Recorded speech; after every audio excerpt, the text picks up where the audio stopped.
I hope you're having a great day and I hope you're staying safe at home.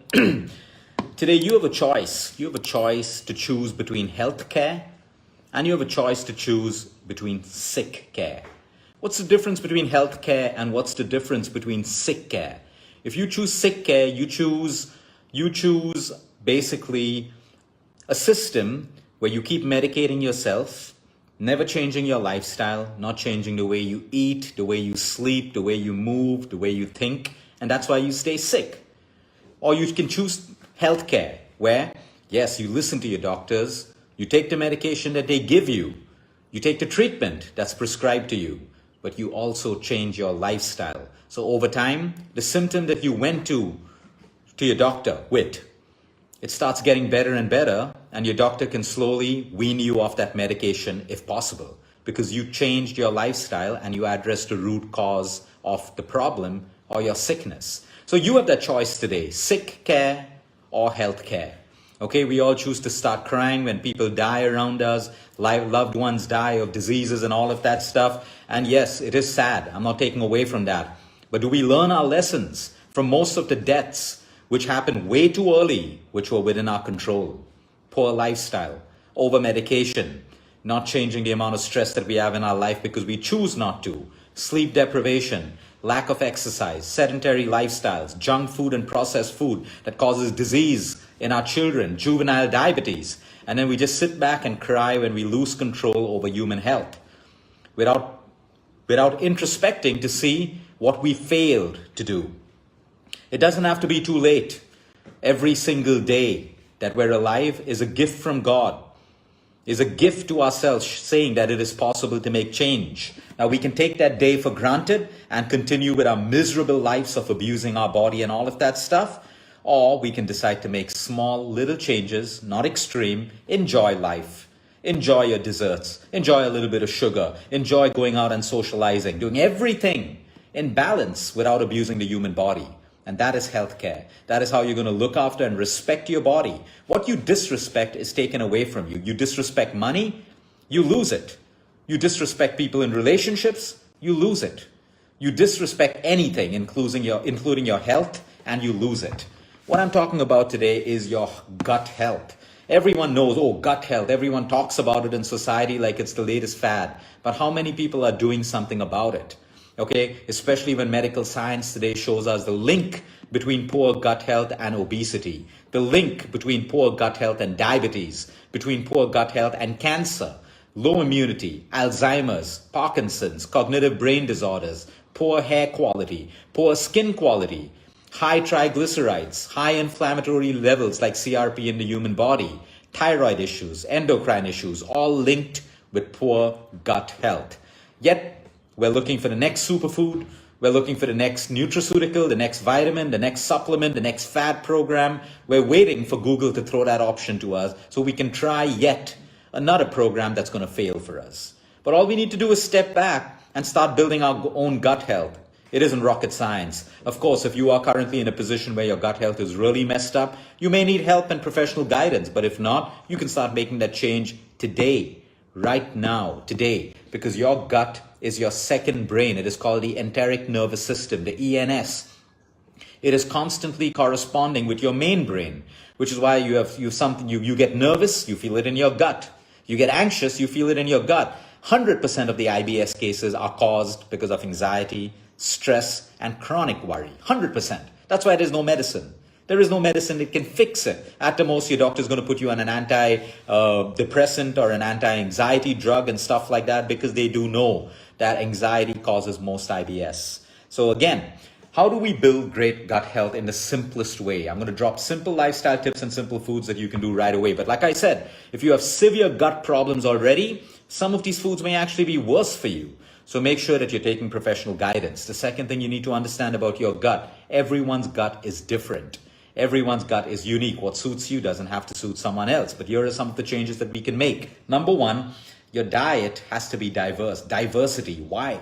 Because your gut has diversity. Trillions of different strains of bacteria, which is why when your plate looks like a rainbow, it's got a little bit of green, a little bit of purple, a little bit of yellow, a little bit of brown, whatever it is. More color means more diversity, which means more food for your gut, If you have trillions of different kinds of bacteria that are supporting human life, they need different nutrients. Just having the same kind of food all the time, which is not diverse, may not be sufficient for your gut, which is why we say the first rule is make your plate look like a rainbow. It's as simple as that, whether it's beetroot, carrot, cucumber, purple cabbage, whatever it is. It doesn't have to be fancy. It needs to be simple, because if your gut has a diverse population of gut bacteria, your food has to be diverse as well. Different foods for different reasons. So it's as simple as that. Keep a diverse, colorful plate. That's the best way. That's the first rule to start with your gut health. Number 2, if you are struggling with gut problems, which 1 in 2 Indians suffer from, you know you have a gut problem if you're suffering from chronic acidity, okay, too much stomach acid or too little stomach acid. If you have H. pylori, if you have ulcers, if you have bloating, if you have a little bit of bloating here and there, is absolutely fine. Sometimes you just overeaten or you ate too much of sugar, that's fine. The bloat disappears. But if the bloat is continuous, you have severe issues with your gut, you need to take care of it. If you have several loose motions in a day, if you have constipation, if you are passing one day without passing a motion, you have severe gut issues and you need to address it before it becomes a disease in the human body. Sugar. Stop sugar. If you have too much of gut problems, stop white sugar, because there is bad bacteria that thrives on carbohydrates, simple carbohydrates, refined carbohydrates, and sugar. So the more refined carbohydrates and the more refined sugar you feed yourself, you are feeding the bad bacteria, which is now growing at a faster pace than the good bacteria. The bad bacteria actually grows and it starts poking holes in your intestinal wall, now allowing certain toxic particles to enter your blood, which should never be there, because you've created those holes with your gut bacteria. Now, what do you have? An autoimmune condition. Your TPO can go up, your ATGs can go up, you can have lupus, vitiligo, multiple sclerosis, you can have a Hashimoto's thyroid, you can have all eczema, psoriasis, and all of these issues because of poor gut bacteria. Simple. As simple as that. So you need to cut down with sugar, you need to stop sugar, you need to balance it. Okay, I'm not talking about fruit sugar, unless you are one of those people who has like five pieces of fruit or 5 whole fruits at one time. You see, there are people who have a platter of fruit this size in the morning. You are overdoing it on fructose, creating gut problems as well. There is something called fructose malabsorption that is also caused in people who have too many fruits. So you see, everything in life has to be in balance. Okay, just because something is good doesn't mean you start having more and more of it. More fruits doesn't mean more health.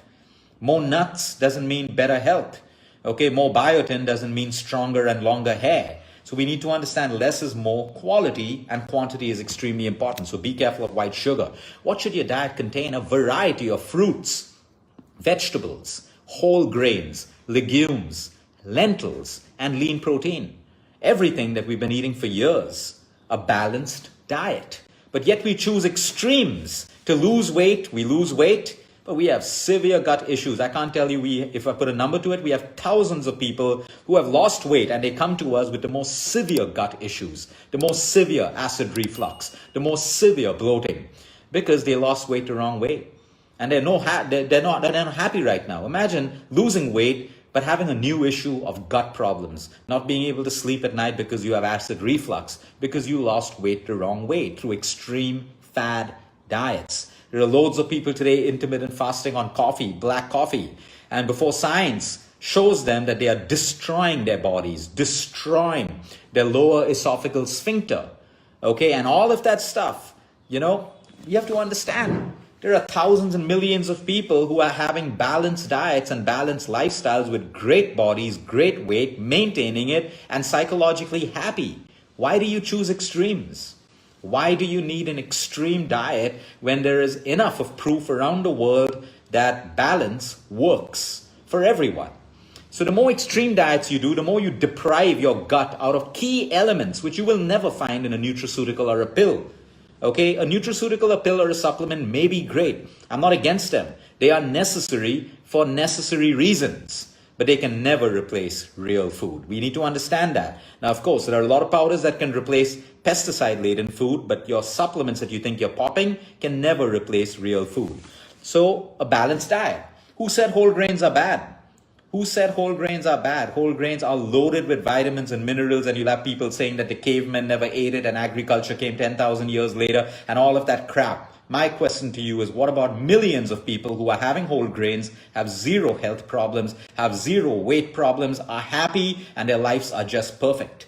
Ask yourself those questions before you jump onto extremes. If you enjoy the extreme, it's working for you, your health is intact, please go ahead with it. But it doesn't have to be everyone's way of life. Your gut requires nutrition from whole grains, vegetables, fruits, lean protein, nuts, seeds, legumes, and lentils. Now, a lot of people say, Luke, I can't have rajma, I can't have chana, I can't have dal. These are bad for my gut. No, your gut is too weak to handle it. Don't blame the food. If you can't break it down, that means you have inflammation in your gut. And your body's trying to tell you, fix your gut, because you should be able to break down those foods. Now, some people may be allergic to it. Some people may be allergic to lectins, which are found in dals and legumes and all of that stuff. That's a small population of people. But everyone else, they just go through these diet fads, cutting out every food. What are you going to eat at the end of the day? You've not addressed the root cause of your problem, which is possibly just inflammation in the gut, and you need to take care of that. So balanced diet, resistant starch. Resistant starch is fabulous for your gut because it helps you to repopulate bacteria in your gut, as well as it repairs your intestinal walls of the large colon, which is extremely important for your overall gut health.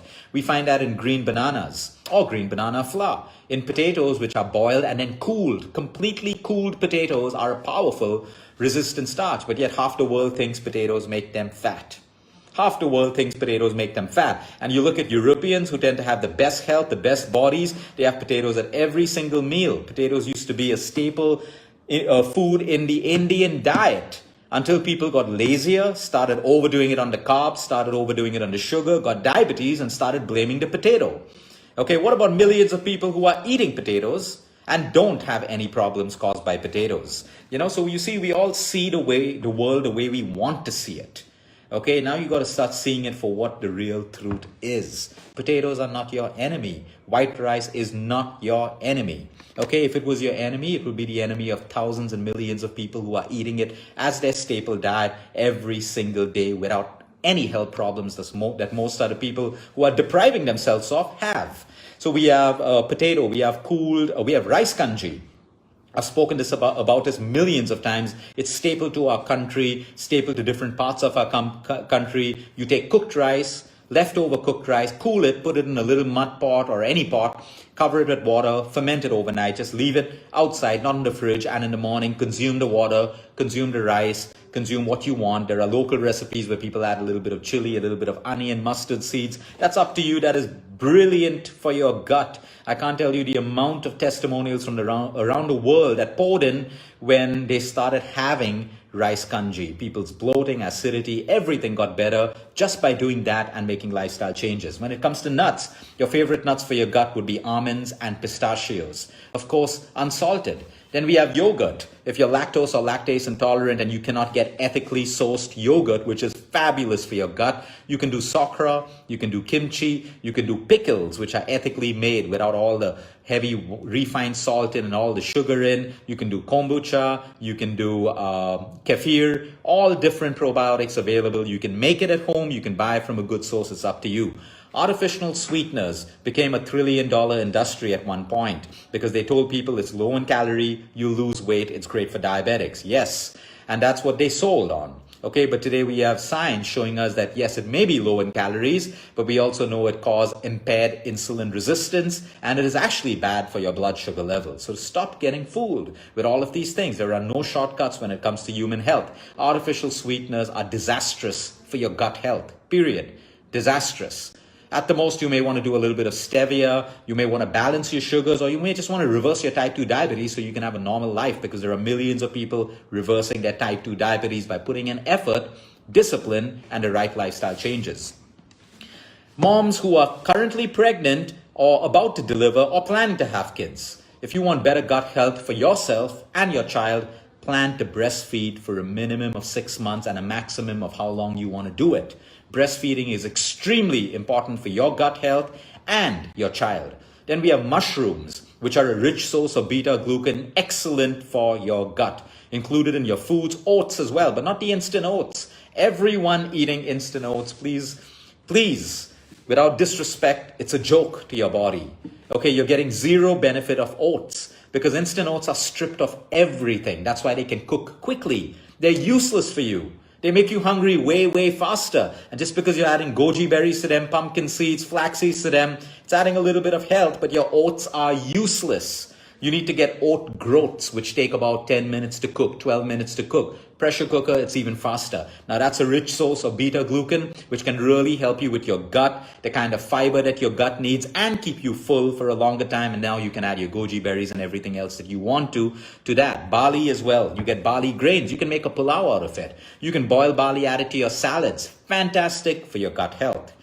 And then we have lean protein. If you have poor gut health, even if you're a hardcore non-vegetarian, I would recommend you to cut down on red meat if you have poor gut health. I am not saying it is bad for you, but until inflammation reduces, you move on to more leaner proteins, like maybe a little bit of chicken. Fish is the safest, okay, if you have gut problems. Primarily, if you have a lot of inflammation in the guts, I would suggest that you go onto a plant-based diet for at least 2 to 3 weeks to a month until the inflammation comes down. You repair your gut, and then you can slowly start reintroducing animal protein. Now, here's the fun stuff. Dark chocolate, 70% and above. Pure cocoa, pure cacao, great for your gut. So you can enjoy it in the form of a hot chocolate. You can enjoy a piece or two of dark chocolate. Good quality dark chocolate, great for your gut. Green tea, good quality green tea, good quality matcha tea, fantastic for your gut. Onions, garlic, cruciferous vegetables, which include your broccoli, your kale, your cabbage, your cauliflower, your radish, fantastic for your gut. And something that I mention all the time, triphala. Triphala is native to India. You get it in the form of pills or powder. I like to take the powder, mix half a teaspoon with water at night, and have it in the morning as well. It is great when you have gut problems, but everyone sees triphala as a laxative. It is not a laxative. It is something that is fabulous for your gut because it improves your gut. It allows you to pass a motion. So you see, everything I just explained to you is stuff that we can do right now at home without the dependence on anything else. So start with the basics of repairing your gut and keeping your gut clean. Now, the easiest way to mess up your gut health, self-medicate, overdosing on antibiotics, taking antibiotics without your probiotics, without your B complexes.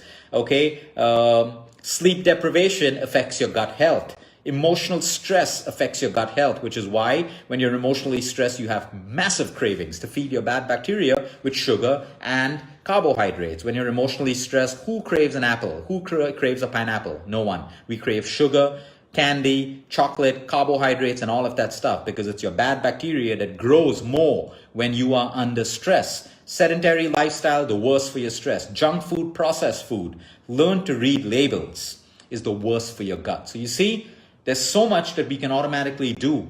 Just give your body what it needs to maintain the intelligence of your gut, and your body looks after you. Have a great day, everyone. Until next time, eat smart, move more, sleep right, and breathe deep.